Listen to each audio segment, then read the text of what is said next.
Hello dear student, welcome to AEC plus, digital platform of advance engineering classes. और आप हैं इस बहुत ही शानदार से क्रैश कोर्स में जहां पर हम बिल्डिंग मटेरियल्स में अभी बात कर रहे हैं टिम्बर के ऊपर। क्या होता है टिम्बर, क्या इसके एडवांटेजेस है, क्या डिसएडवांटेजेस हैं टिम्बर के यूज करने के। साथ ही साथ हम लोगों ने पढ़ा कि टिम्बर को कैसे क्लासिफाई किया जा सकता है और साथ में टिम्बर का स्ट्रक्चर कैसे समझा जा सकता है। आज की क्लास में पढ़ने वाले हैं कन्वर्जन प्रोसेस। भाई लकड़ी का इस्तेमाल करना है तो कैसे उसको कन्वर्ट करते हैं ट्री से टिम्बर में, कैसे पेड़ को गिराया जाता है, हमारे पास सीजनिंग कैसे की जाती है, कितने तरीके की है, क्या उनकी इंपॉर्टेंस है, हर एक चीज पर बात करेंगे। ये क्रैश कोर्स इससे ज्यादा बेहतर है, इसके जो है और कुछ भी आपको नहीं मिल सकता। तो चलिए ठीक है, बात करते हैं, डायरेक्टली स्टार्ट करते हैं। ये सब मेरी बेसिक सी इन्फॉर्मेशन जो आपको पता ही पता है। चलिए बात करते हैं conversion. Conversion of the timber from conversion of timber from tree. तो ट्री से कन्वर्जन के टिम्बर की बात चल रही है। देखो हमारे पास जो है वो कंडीशन है कि प्रोसेस है कहां से कहां तक लेकर, कटिंग से लेकर उसकी कंप्लीट ड्रेसिंग तक का, कटिंग से लेकर उसकी कंप्लीट ड्रेसिंग तक का हमारे पास जो प्रोसेस है उसे कहा जाता है कन्वर्जन प्रोसेस कहा जाता है। बात ध्यान रखिएगा, जब भी कन्वर्जन प्रोसेस करेंगे ट्री से टिम्बर तक जाना है, प्रोसेस ऐसे होना चाहिए कि भाई हमारे पास एंड तक आते आते हमारी लकड़ी की कीमत इतनी ना बढ़ जाए कि लोग उसे खरीद ही ना पाए। इतने ऐसे अनफिजिबल प्रोसेसेस नहीं होना चाहिए। तो ध्यान रखिएगा, it should be designed in such a way, जो प्रोसेसेस हैं लेस एफर्ट होने चाहिए ताकि सस्ता रहे हमारे पास, इकोनॉमिकल एंड फिजिबल, मगर हर प्रोसेस किया जा सके, and wastage should be minimum ताकि हमारे पास ज्यादा से ज्यादा हमारे रिसोर्सेज का यूज हो सके। तो ये बेसिक सी चीज है। जब हम कन्वर्जन करने जाते हैं तो हमारे पास ये हमारा कहलाता है स्टैंडिंग ट्री। क्या कहलाता है? स्टैंडिंग ट्री कहलाता है। This is referred as standing tree कहलाता है। और स्टैंडिंग ट्री को जब हम कट कर देंगे तो कटिंग करने के बाद, फेलिंग कराने के बाद जो ये हमारे पास ट्री बचता है, इसे बेसिकली कहा जाता है रफ टिम्बर। क्या कहते हैं इसे? इसे रफ टिम्बर कहते हैं। तो स्टैंडिंग ट्री को कभी कभी स्टैंडिंग टिम्बर भी कहा जा सकता है। क्या कहा जा सकता है इसे? स्टैंडिंग टिम्बर भी कहा जा सकता है।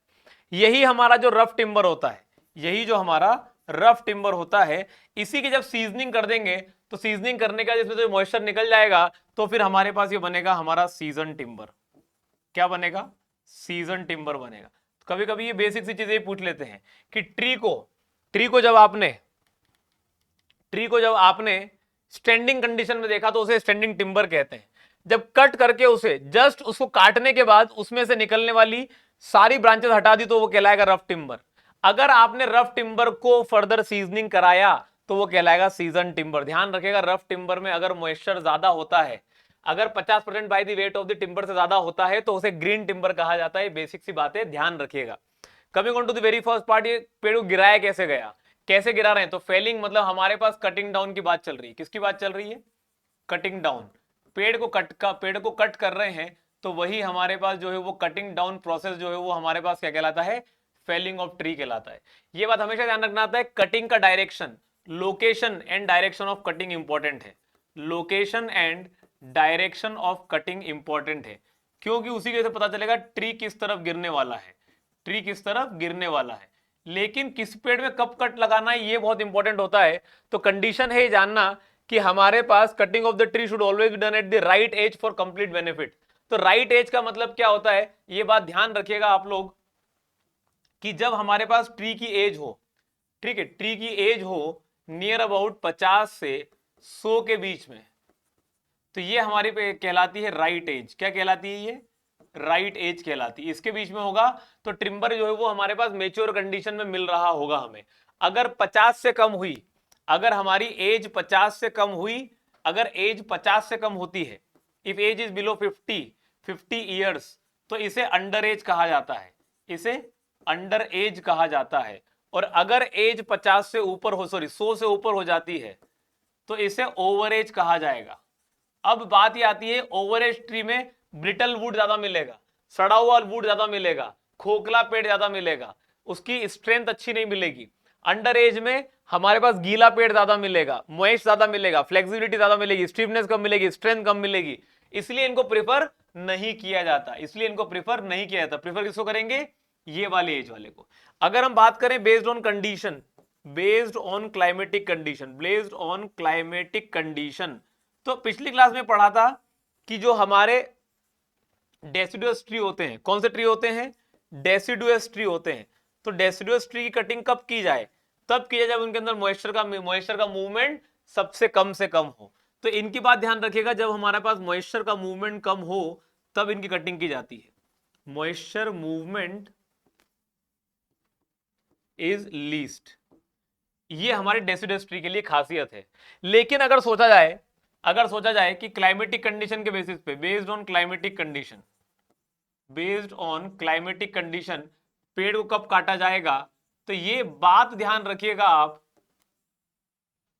कि अगर हमारे पास हिली एरिया है, तो हिली एरियाज में आपको ध्यान रखना है कि जो विंटर तो रेनी सीजन होते हैं वो बहुत एक्सट्रीम होते हैं, मॉइस्चर बहुत होता है एटमॉस्फेयर के अंदर, तो तब नहीं करते। कब करते हैं? गर्मी के सीजन में करते हैं। इन समर्स के टाइम पे कटिंग करेंगे ताकि वहां पर टेम्परेचर कैसा मिले, ऑलमोस्ट मॉडरेट टेम्परेचर मिले, जिससे कि हमारे ट्री के अंदर ओवर हीटिंग से उसमें क्रैक ना डेवलप हो जाए। इसलिए वहां पर हम जो है वो कटिंग करते हैं उस कंडीशन में जब हमारे पास टेम्परेचर कंडीशन सुटेबल मिले। हिली एरियाज के अलावा अगर प्लेन एरियाज की बात करते हैं, तो प्लेन एरियाज में कटिंग कब करेंगे? जब हमारे पास मॉडरेट टेम्परेचर कंडीशन मिले। गर्मी में कर दी तो बहुत ज्यादा एक्सट्रीम हीट से हमारा पूरा का पूरा पेड़ जो है वो सूख के क्रैक करना चालू कर सकता है। तो in case of plain areas हम सिलेक्ट करते हैं विंटर का सीजन, जहां पर दिन में अच्छी खासी धूप हमारे पास जो है वो बहुत मॉडरेट लेवल पे होती है और हमारे पास जो है वो ऐसी कंडीशन में हमारे ट्री के अंदर कोई डिफेक्ट नहीं आते। तो ये बात ध्यान रखिएगा कि क्लाइमेटिक कंडीशन के बेसिस पे ये, एज के बेसिस पे ये, और हमारे डेसिडस ट्री के लिए ये कंडीशन फुलफिल होनी चाहिए। एक बार पेड़ कट गया, पेड़ कटने के बाद what are we going to do is, हम करेंगे सीजनिंग ऑफ टिम्बर। सीजनिंग का मतलब हम जो है वो मॉइस्चर का रिमूवल करा रहे हैं। और मॉइस्चर किसको बोला जा रहा है? सैप या रेजिन को बोला जा रहा है। हमारे पास process of converting green timber to well season timber को ही क्या कहा जाता है? Seasoning of timber. एक बात हमेशा ध्यान रखिएगा, अगर मॉइस्चर कंटेंट हमारे पास, if moisture in season wood is equal to 10 से 12%, तो इसे कहा जाता है well season timber. Well season timber. और अगर लकड़ी में मॉइस्चर कंटेंट इससे कुछ ज्यादा हुआ, if moisture in season wood is equal to 15 से 18% के बीच में, या इस लेवल तक भी गया, ऐसे केस में यह कहलाएगा सिर्फ सीजन वुड या सीजन टिम्बर कहलाएगा। ठीक है, तो बात ध्यान रखिएगा, गीली लकड़ी थोड़ी सी इससे लाइटर कलर की दिखती है, जब इसमें मॉइस्चर निकल जाता है थोड़े से डार्कर कलर इसका शेड आ जाता है। ये बात ध्यान रखिएगा, जब भी हम ट्री के अंदर मॉइस्चर की बात करेंगे, जो रेजिन या सैप है वो ट्री के अंदर दो तरीके से प्रेजेंट होता है। एक कहलाता है फ्री मॉइस्चर, एक कहलाता है बाउंड मॉइस्चर। बाउंड मॉइस्चर जो मतलब हमारे पास कहीं ना कहीं बंधा हुआ है, कहां बंधा होगा? सेल वॉल्स के अंदर, moisture present in the cell wall of the tree. ठीक है, और जो फ्री है, जो फ्री मतलब जो कभी भी किसी भी कंडीशन में लूज हो सकता है आसानी से, वो कहां प्रेजेंट होगा? हमारे सेल की कैविटीज के अंदर। मतलब जो हमारे सेल के अंदर, प्लांट सेल के अंदर जो वैक्यूल होता है जहां पर खाना स्टोर होता है, तो वहां का मॉइस्चर कहलाता है फ्री मॉइस्चर, यहां का मॉइस्चर कहलाता है बाउंड मॉइस्चर। कौन सा मॉइस्चर आसानी से निकलेगा? फ्री मॉइस्चर आसानी से निकलेगा। Free moisture leaves the body freely, ये इजीली इवेपोरेट होता है, इसमें कोई दिक्कत नहीं होती। ये हमारे पास जो है वो एक्सेसिव सीजनिंग करने से रिमूव होता है। तो खुले मैदान में छोड़ दोगे तो थोड़ा बहुत फ्री मॉइस्चर निकल जाएगा, लेकिन जब आप फोर्सफुली कोई प्रोसेस कराओगे सीजनिंग, तब जाके बाउंड मॉइस्चर निकलता है। जनरली होता क्या है कि फ्री मॉइस्चर तो इतना फ्री है कि उससे लकड़ी के शेप और साइज में कोई दिक्कत नहीं आती। अगर बाउंड मॉइस्चर निकलना चालू हुआ तो लकड़ी के अंदर श्रिंकेज आना चालू हो जाता है। और हमारे पास फ्री मॉइस्चर और बाउंड मॉइस्चर के बीच जो बाउंड्री है उसे कहा जाता है फाइबर सैचुरेशन पॉइंट। बात ध्यान रखिएगा, जब free moisture leaves the body of timber, the moisture present now is approximately 25% and it is called fiber saturation point। इसके नीचे जितने जाओगे लकड़ी के अंदर उतना श्रिंकेज देखने को मिलेगा। बात ध्यान रखिएगा, would is a hygroscopic material, मतलब एटमॉस्फेयर में मॉइस्चर ज्यादा हुआ तो लकड़ी उसे जो है वो एब्जॉर्ब कर लेगी, और अगर मॉइस्चर ज्यादा, मतलब अगर हमारा एटमॉस्फेयर ज्यादा ड्राई हुआ तो लकड़ी के अंदर का मॉइस्चर बाहर निकल जाएगा। हाइग्रोस्कोपिक का मतलब भाई हमारे पास जो है ये हमारे एटमॉस्फेयर में प्रेजेंट मॉइस्चर के अकॉर्डिंग बिहेव करता है। तो कब ज्यादा होगा कब कम होगा ये बातें दोनों ध्यान रखिएगा। फाइबर सेचुरेशन पॉइंट ध्यान रखिएगा, फाइबर सेचुरेशन पॉइंट के नीचे जाते हैं, फाइबर सेचुरेशन पॉइंट के जैसे नीचे जाते हैं श्रिंकेज स्टार्ट हो जाता है टिम्बर का। Fibre saturation point below FSP shrinkage of timber starts, shrinkage of timber starts. ठीक है, बढ़ते हैं आगे। हमारे पास जब हम ये सीजनिंग कराएंगे, जब हम ये मॉइस्चर का रिमूवल कराएंगे, तो मॉइस्चर का रिमूवल कराते वक्त ध्यान रखना पड़ता है नेचुरल कराएंगे या आर्टिफिशियल कराएंगे। हर वो काम जो हम हमारी तरफ से कराएंगे उसे आर्टिफिशियल कहेंगे, जो नेचर में होगा वो अपने आप होता है। ये बात ध्यान रखिएगा, नेचर में कोई भी चीज होती है उससे कोई नुकसान ज्यादा पहुंचता नहीं है, उससे कोई ज्यादा नुकसान पहुंचता नहीं है। और नेचर में कोई भी चीज होती है वो होले होले होती है, मतलब आराम आराम से होती है। आर्टिफिशियली कोई भी चीज कराएंगे तो चुटकियों में कराई जा सकती है। तो हमारे पास नेचुरल सीजनिंग एयर के प्रेजेंस में होती है, उसे एयर सीजनिंग कहा जाता है। आर्टिफिशियली कराते हैं तो उससे हम वेल सीजन टिम्बर बना पाते हैं। मतलब यहां पे अगर हम मॉइस्चर रिमूवल कराएंगे तो 15 से 18% तक ही हो पाता है, यहां पर हम 10 से 12% तक जा सकते हैं। बात ध्यान रखिएगा, जब हम ये वाली प्रोसेस कराते हैं तो इसमें टाइम ज्यादा लगता है, ग्रेजुअली होती है, इसलिए चीजें बहुत ज्यादा यूनिफॉर्म मिलती है। यहां पर तेजी से कराते हैं तो कहीं से निकलेगा कहीं से नहीं निकलेगा, कहीं से निकले कहीं से नहीं निकले में, ऐसे में हमारे पास यहां पर नॉन यूनिफॉर्म सीजनिंग होती है।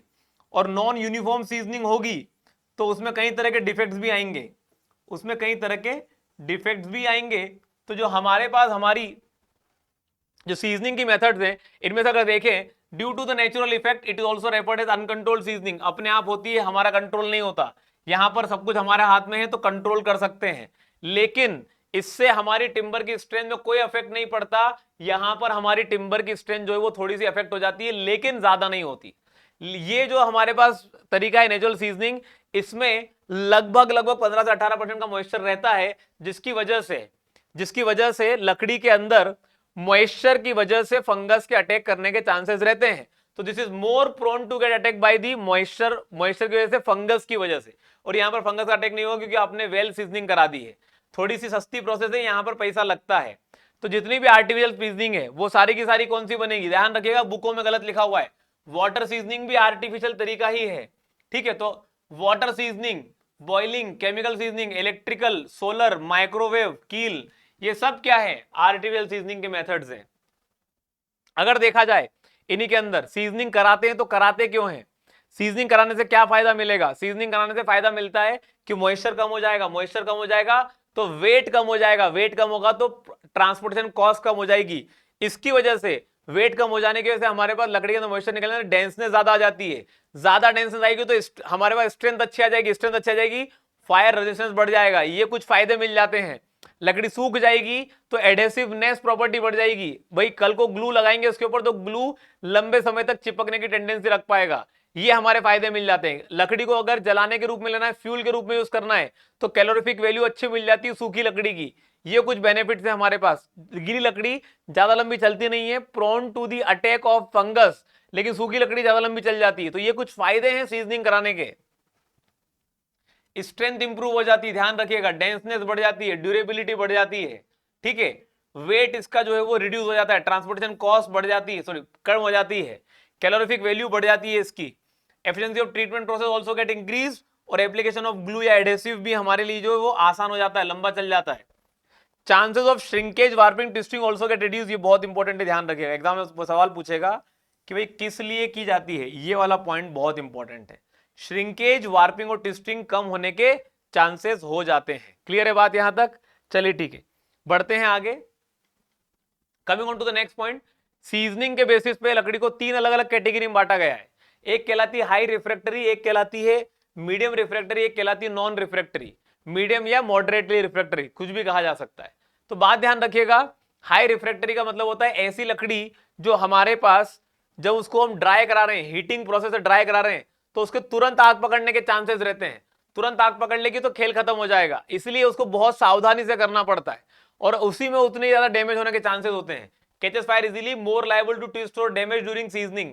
Care during seasoning is very important, ध्यान रखिएगा। एक्सेल, लॉरेल, होपिया, ये हमारे पास जो है वो कुछ एग्जांपल्स हैं हमारे हाई रिफ्रैक्टरी टिम्बर के। ये जो मॉडरेटली रिफ्रैक्टरी टिम्बर होता है, इसमें तुरंत आग पकड़ने के चांसेस नहीं है, लेकिन हीटिंग की वजह से इसके अंदर क्रैकिंग होने के चांसेस बढ़ जाते हैं। तो हमारे पास डैमेज होने के चांसेस तो कम है, लेकिन यहां पर chances of tendency to split and crack तो ये बढ़ जाती है यहां पर। इसी के अलावा अगर बात करें नॉन रिफ्रेक्टरी, ऐसी लकड़ी जो आग पकड़ नहीं सकती,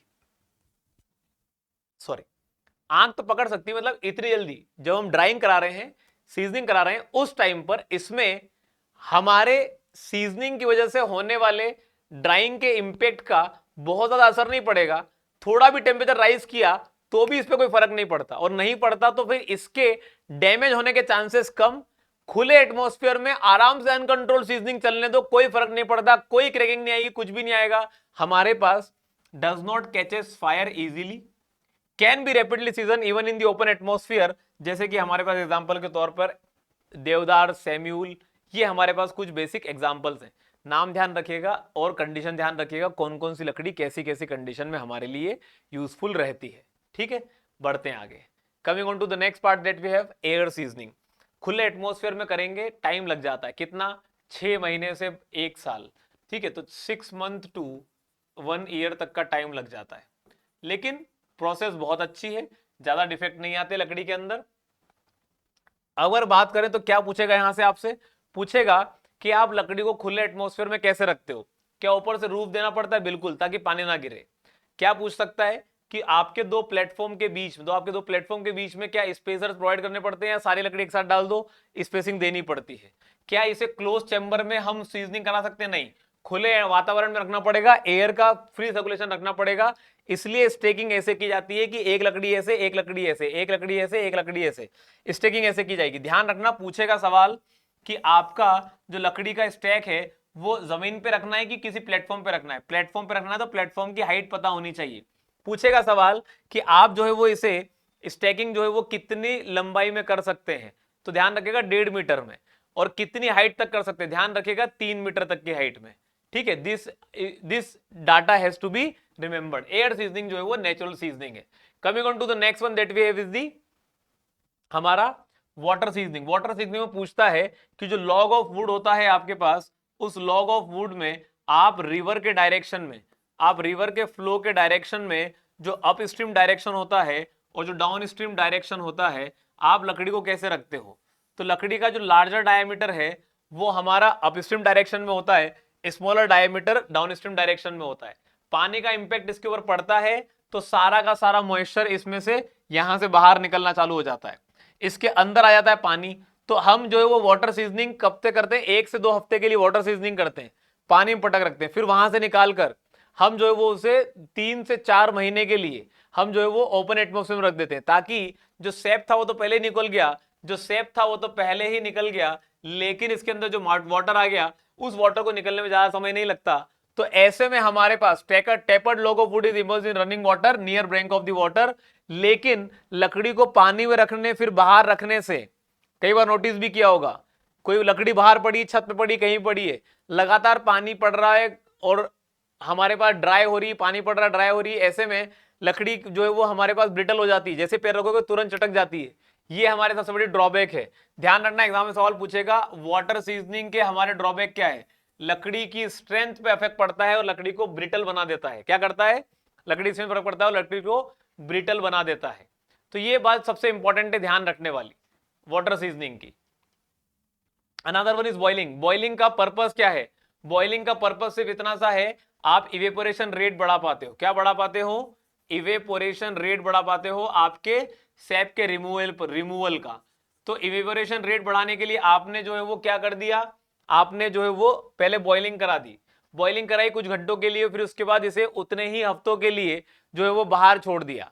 ठीक है, तो ऐसे में व्हाट इज हैपनिंग इज, जितने समय के लिए आपने इसको बॉइलिंग कराई, आपके पूरे के पूरे सैप का टेम्परेचर बढ़ गया।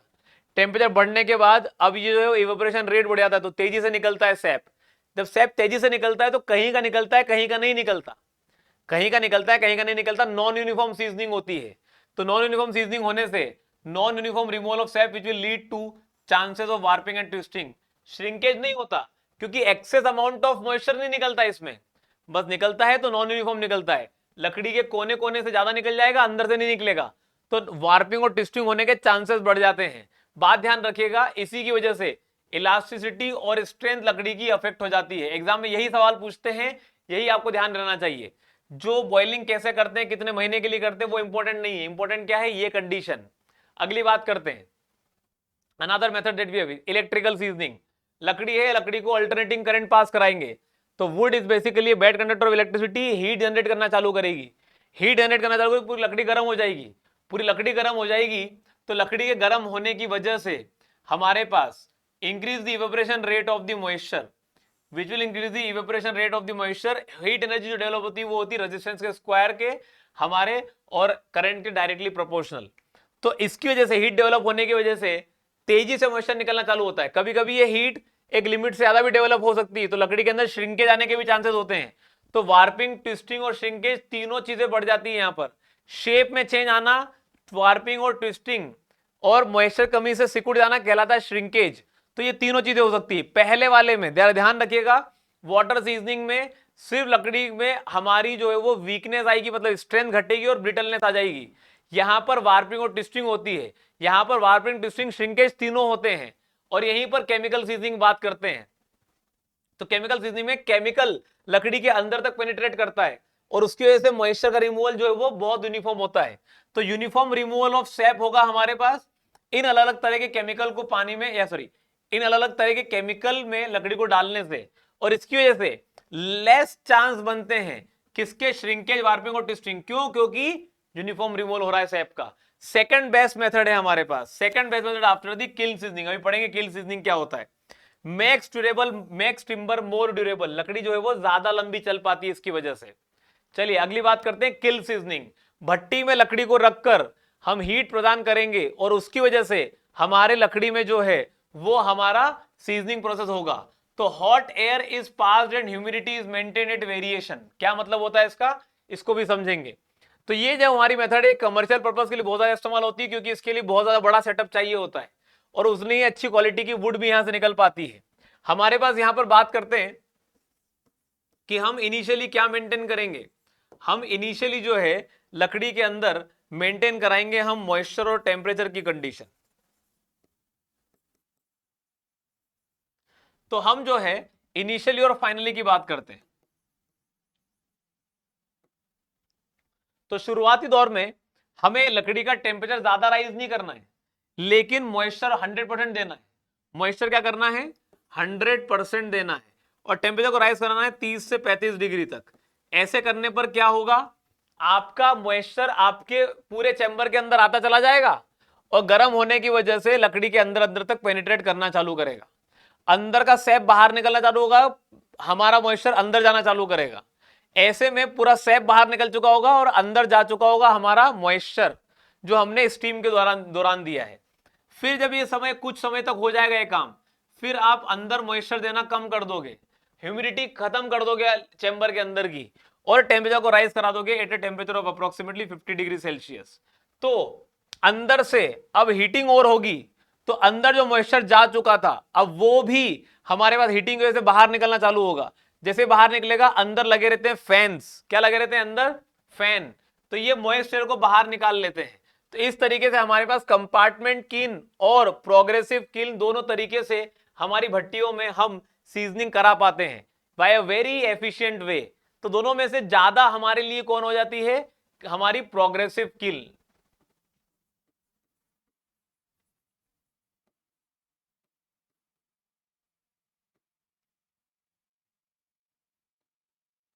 तो ये हमारे पास थोड़ा कम प्रोडक्शन दे पाती है, कंपार्टमेंट किन हमारे पास ज्यादा प्रोडक्शन दे पाती है, more efficient and more widely used.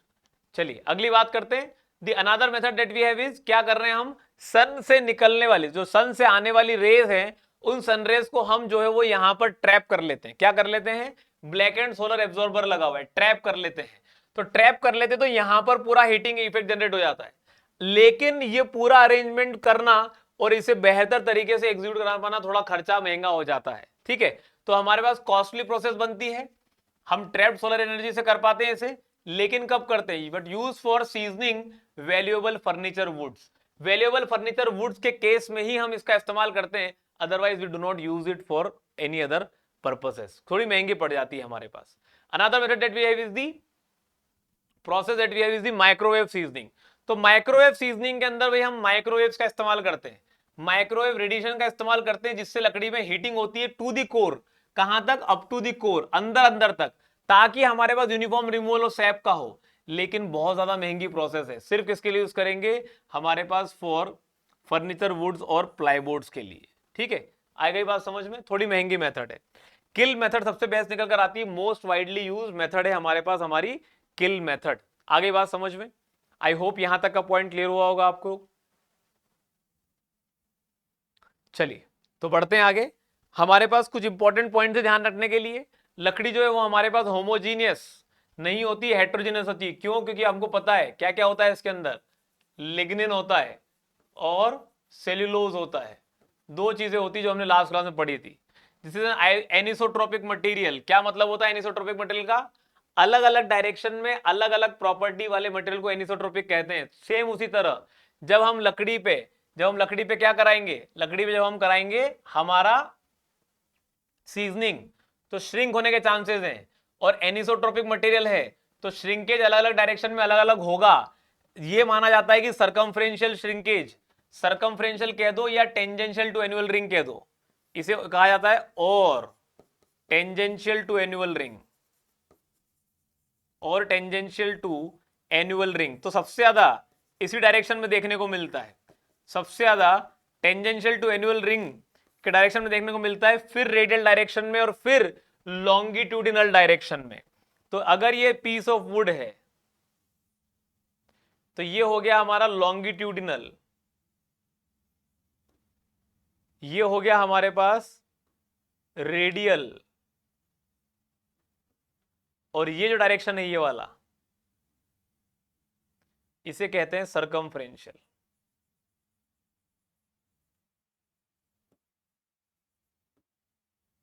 ठीक है, तीन डायरेक्शन है हमारे पास। इन तीन डायरेक्शन में कैसे कैसे होता है, तो सबसे ज्यादा सर्कमफ्रेंशियल मिलेगा, फिर रेडियल में, फिर लॉन्गिट्यूडिनल डायरेक्शन में।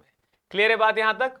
चलिए तो इस लेक्चर को यहीं पर एंड करते हैं, मिलते हैं अगले लेक्चर में जहां पर हम और आगे की प्रोसेस पर डिस्कशन करेंगे। Till then thank you very much.